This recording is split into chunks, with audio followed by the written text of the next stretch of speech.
Hello everybody. So in this presentation we're going to move on to Standard 5, and that's the principle and ethics.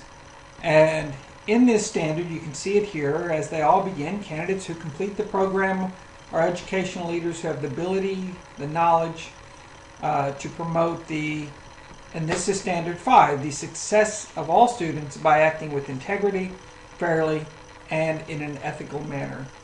So we're going to talk about what all of this means to act with integrity and fairness and with an ethical manner. And so to begin, we're going to ask ourselves the simple question, what is an ethical principle? So here are a couple of quotes for you. The first one here, one who in the face of adversity, ambiguity, and challenge will reflect on what is right by some set standard or code and will act in a rational and caring manner to resolve problems and conduct business. So one of the ways that I like to explain what is meant by ethics is this is what the foundation of your decision-making process is. When it comes time to make decisions, it doesn't reflect your ethics when you decide what to eat for dinner. That's not an important decision. But when you're trying to deal with students in your school and as the leader of the school, ethics can come into play here, okay? Especially, as this quote says, in the face of adversity, ambiguity, and challenge. This other quote is one of my favorite quotes dealing with ethics. And this is, the ethical administrator is a person who makes decisions with dignity of each person in mind, who empowers others, who has a sense of solidarity with at-risk students, who promotes equality in all aspects of education, and who is a responsible steward of school districts. So this really is starting to get at what it means to be an ethical administrator. And not to hammer this to death here, but I really enjoy where it says, makes decisions with the dignity of each person in mind, empowers others, and has a sense of solidarity with at-risk students. This is the person who, when you make that decision, is this a good plan to implement? You weigh it against those criteria, okay? Is it empowering your students? Are you acting in the best interest of your at-risk students? Are you promoting equality? Those kinds of things that drive your decisions are your ethics, okay? So in order to understand our students and where we want to take our students and how we're going to get there, we really have to understand ourselves, okay?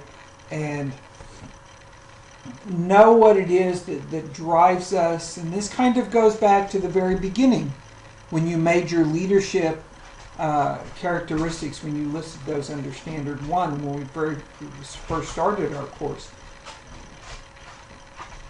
It's those kinds of things that are going to drive your decisions when you're faced with that ambiguity or a challenge and you don't know what to do.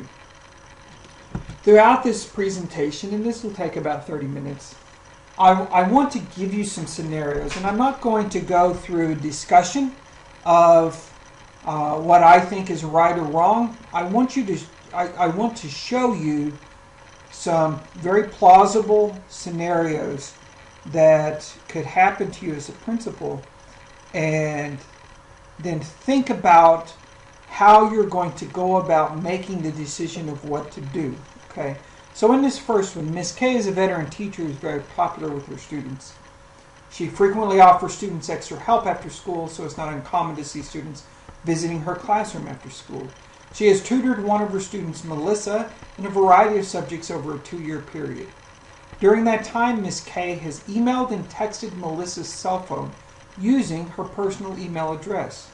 At first, the exchanges were very general, sometimes unrelated to schoolwork, asking Melissa about a sick family member, etc., etc.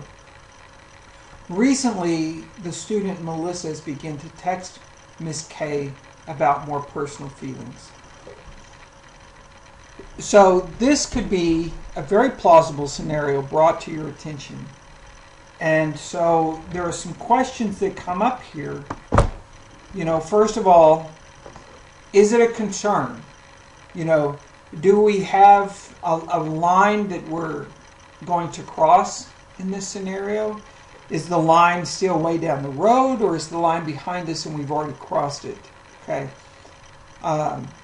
It's how you go about dealing with situations such as this that is the foundation of your ethics. Okay. Again, I'm not going to go into how I would deal with these situations. I want you to think of that on your own. Okay?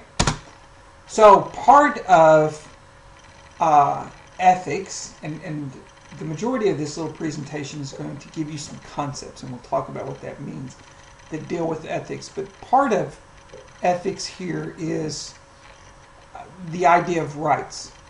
Okay, and here's where lines get blurred sometimes. An ethical principle has the responsibility to respect the rights of others as moral decision makers and as role models. We as principals must understand ourselves so that we can better understand those around us, similar to what I said earlier. This leads into some legal area when considering rights of students, such as absolute rights of freedom of speech and others. So it's easy to say that we're going to respect the rights of others. The question comes when you have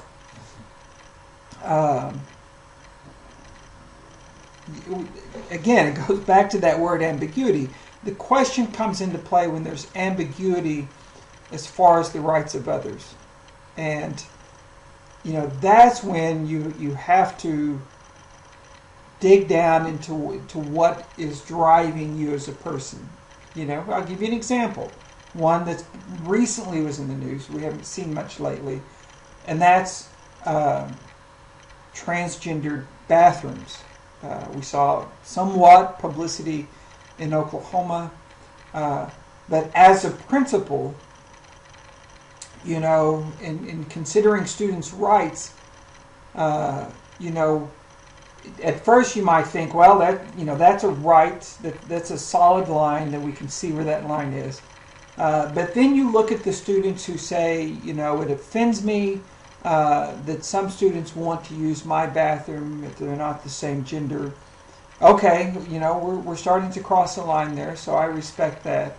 And then on the other side, you have students who say, I feel that this is my gender and my body may not reflect that.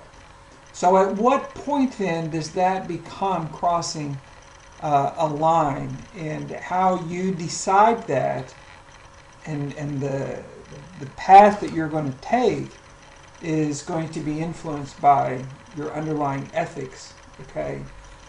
Again, this deals with a lot of ambiguity. If the world were simply black and white, then anybody could be an administrator. The reason that we see this as a standard all on its own is because you as an administrator are a role model not only to students but to teachers and to parents and other stakeholders in the building, your staff. All those people look to you to make the decisions, and this is where some of the tough decisions come into play. Okay, so we don't come up with ethics in a vacuum. Earlier we saw a statement that talked about living up to a code or living up to a standard. There are some standards that we have in education. The rationale why we have those: number one, it provides guidelines for conduct. Number two, it establishes accountability and protects students. Number three, it serves as a catalyst for job improvement. Nothing against new teachers. I was a new teacher. All of you at one point were new teachers.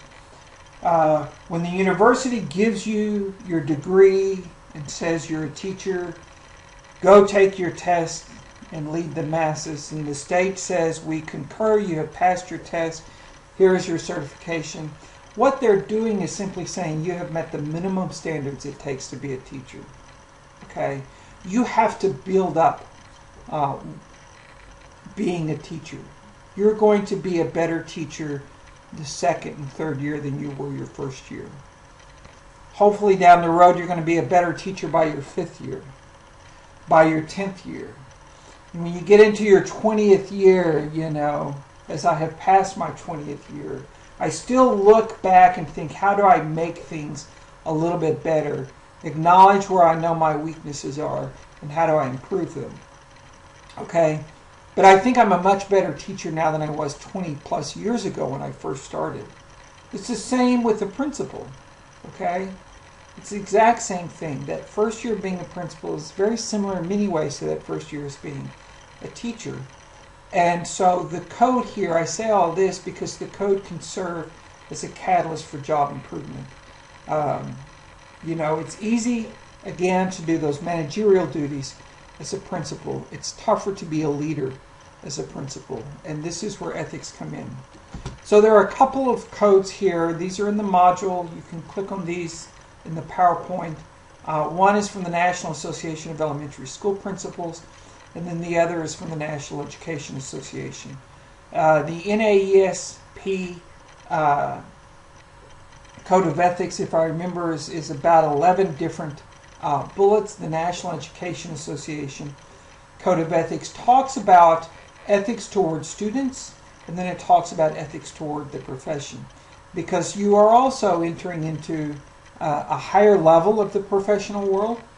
Being teachers, we're professionals. Being an administrator, you're entering into a higher level. And part of that is a responsibility to the profession itself. And how are you going to support what it means to be an administrator, a leader in your site, your district, and your surrounding areas. So you're going to look at these. Again, I've posted them in the module, and you're going to use them to help you decide the case study that we'll look at in a minute. Second scenario, I told you we're going to scatter some of these throughout. Second scenario here. Ms. Z is a veteran teacher and a popular coach for several sports. She is well known for her concern for the welfare of her students. Since the high school has limited resources to accommodate practices and games for some of its teams, students are responsible for their own transportation to other sports venues. Consequently, it is not uncommon for Ms. Z to provide personal transportation for one or more students to athletic events and back home after events.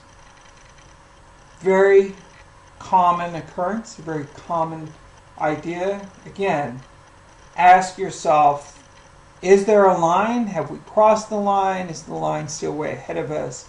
How would you deal with a situation such as this? Based on just this, not that we might have anything that's happened to cause concern, based on this. Okay? So keep that in mind. Again, you're going to have a chance to explain yourself. I just want you thinking and realizing that not all situations are going to be clearly black and white for you, and it's at that point that you're going to rely on your ethics to help you make those decisions. So some big philosophical concepts that we deal with in ethics. We've looked at rights a little bit already. Okay, the rights of student. When does the one right of a student end and another right for another student begin? We're going to talk about freedom, about responsibility and authority, duty, justice, equity, caring, character, commitment, and formality, conflict of interest, loyalty, prudence, critique, profession, and moral imperative. All of these things are concepts. Concepts are abstract ideas that, and the reason we call them concepts is because they're unmeasurable. Now, research will take these to a different level and operationalize them, and at that point we can start trying to measure them, but for this we're going to just look at the concepts. Okay, so we're operating in the somewhat of this philosophical world here, dealing with ethics. But let's go through these. First of all, like we said, considering each concept individually, we're going to go through them all. Why must a principal be aware of each in order to behave ethically? And so really that's a question now as we're going to look at these concepts, but it's really a question that we should ponder at the end as well. You know, why were these all important? Were there some that we could have left out, some that we should have included? Let's talk just a little bit more about rights. Okay, the responsibility to respect the rights of others as moral decision makers and as role models. Again, as a principal, that's generally an easy thing to do until you get to that point where you have to ask the hard question of when does the rights of one student end and the rights of another begin. And we'll look at some of that when we get into school law. Okay, a lot of this we'll touch on in school law. Remember, school is a public forum. Again, this is the thing we're going to talk about when we get into school law and what that means that public schools are public forums. Does every child have a right to a public education? If you believe that, then what does it mean to say that every child has a right to a public education? And does that mean that every child has a right to come to your school?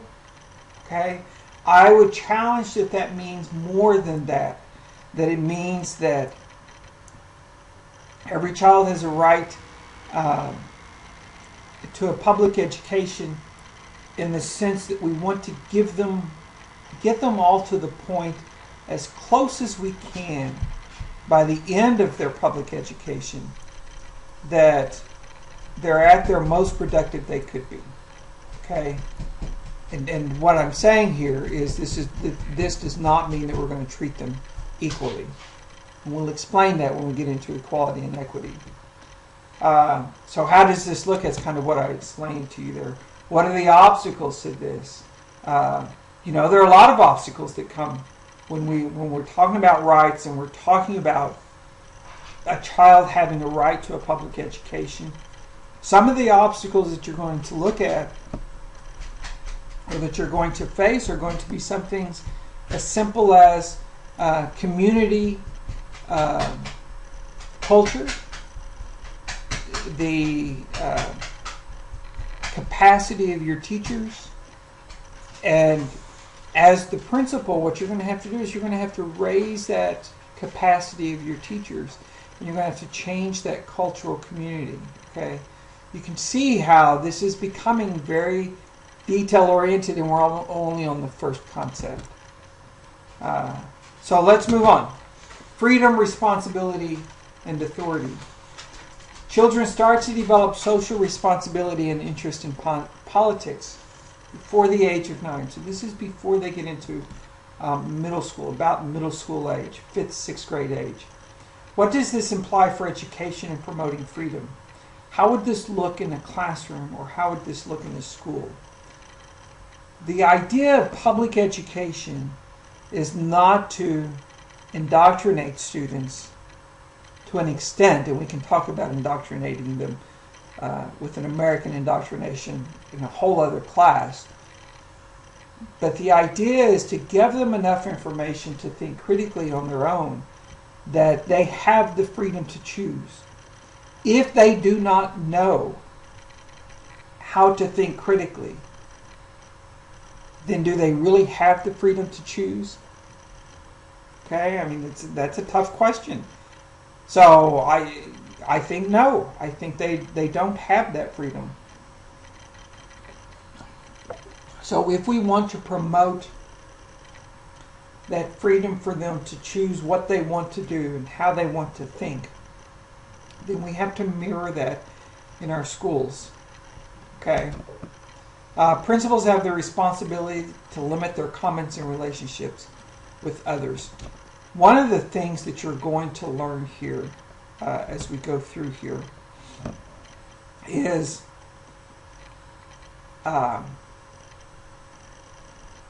dealing with responsibility as a principal.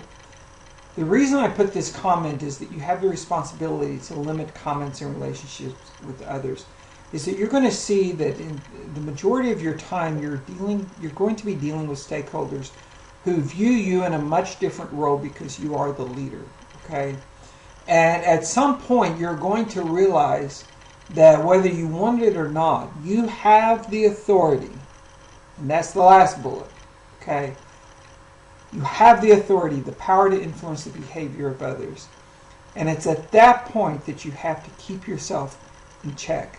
Okay? Because if you abuse that authority, then you're going against the ethics, the two codes of ethics that we put up at the beginning at a minimum. And most likely your own personal ethics. Okay? And so that's why we put responsibility and authority together there with principles. Equality and equity. These are two important concepts. Okay, equality is the equal treatment of non-equals or the unequal treatment of equals. Some more things here. Some procedural equality, substantive, retributive, remedial, distributive. All these things reply or fit some way into equality. Okay, we want everybody to follow the same rules. Everybody has equal access to the rules. The rightness of the rules, the substantive piece. The retributive equality, punishment for wrongdoings. Taken at its extreme, it's a zero tolerance policy. Is that fair? Okay. It's equal. Is it fair?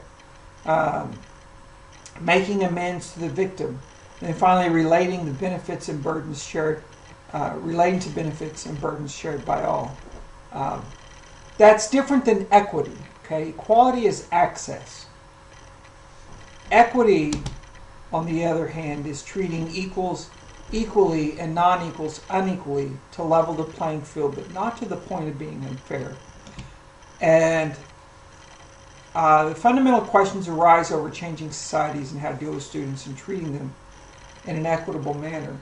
Equity here means that we have to treat unequals unequally until they are at least up with their peers. At that point, it would be inequitable to still continue to treat them unequally. So what does that look like in your classroom? That may mean that your ESL students need more individual attention. Okay? Part of that is what has pushed IDEA, the Individuals with Disabilities Education Act, and subsequent laws that have put all the requirements in place for dealing with students receiving special education services. We realize that they need more support, more time and energy from their teachers in order to get to the playing field. Okay. On the other end of the spectrum, though, in my mind, this also means that those students who are excelling and those students who are extremely bright, we also need to give them attention and lead them. Maybe it's an accelerated course where we can pick up and do a course in a semester as opposed to a year if they're bright enough for it. I've seen students in middle school who are bright enough to do high school math because they get it and they can excel and pass 2 courses in a year. It's giving that opportunity to them as well as everybody else. That's equity. Okay. Continuing on, caring character, commitment, and formality. Caring principles develop meaningful relationships while inspiring others to excellence. Closely associated with caring, character refers to a principle that is perceived to be caring by others. So caring then is developing those meaningful relationships, and character is being perceived as caring by others. Commitment is associated to character and shows that a principal is committed to doing the right thing. And then finally, formality refers to commitment and the sense of being committed to acting with accepted norms and behavior and ceremonies that come with the position. Okay, when we talk about the formality of being a principal, you know, the things that have to do in order to keep that the respect of the position in place. Okay. Conflict of interest, loyalty, and prudence. Conflict of interest, everybody's heard of.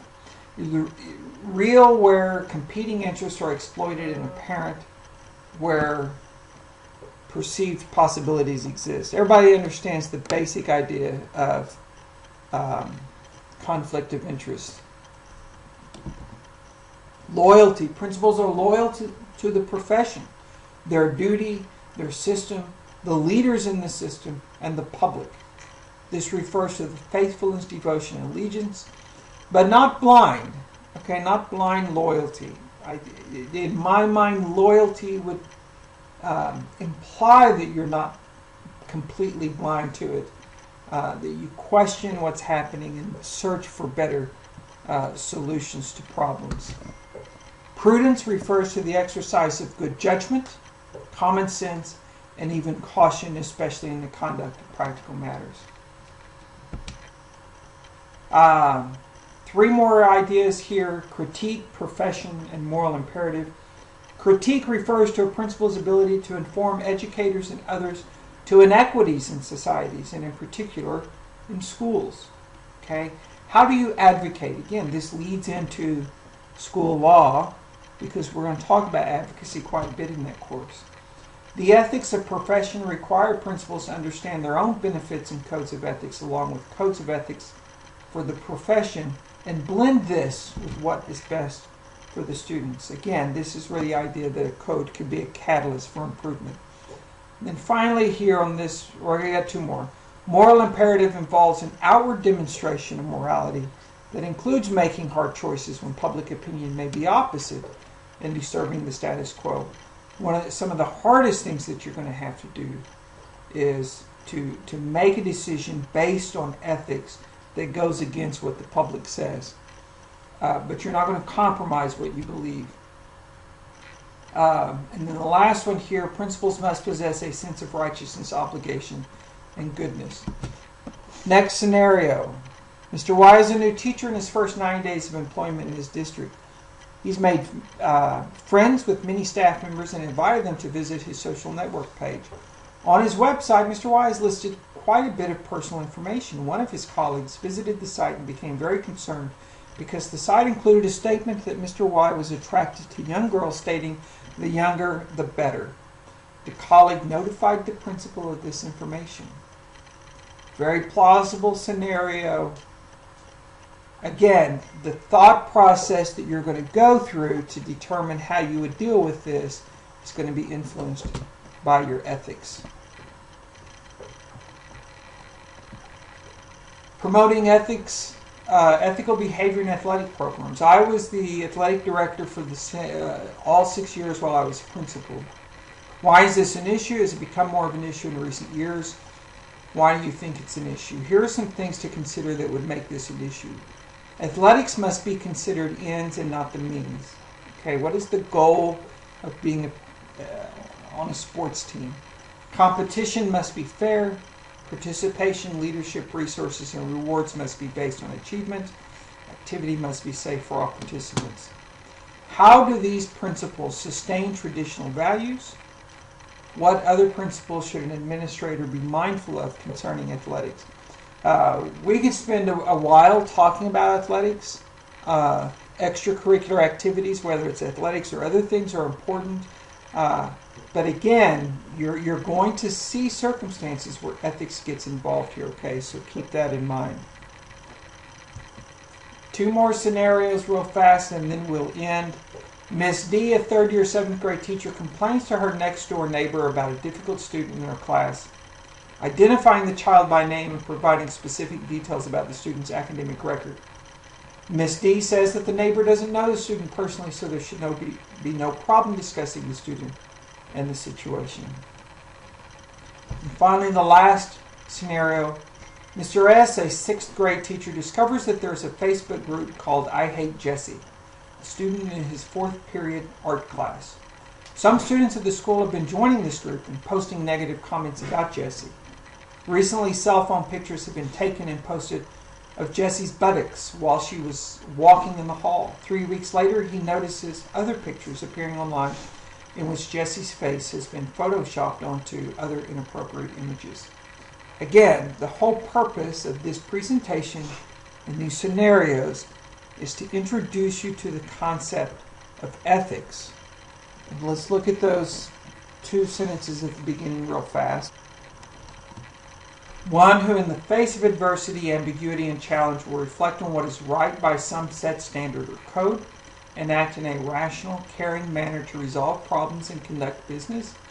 And the other one, the one I really love, the ethical administrator is a person who makes decisions with dignity of each person in mind, who empowers others, and who has a sense of solidarity with at-risk students, who promotes equality in all aspects of education, and is a responsible steward of the school districts.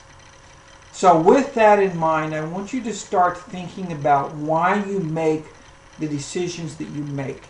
Okay, what is it within you that says this is the right thing to do? Okay, and those are your ethics. What types of codes do you adhere to when it comes to your decision-making processes? So with that, you're going to have a case study that deals with ethics and the ethical codes for the 2 organizations that we looked at.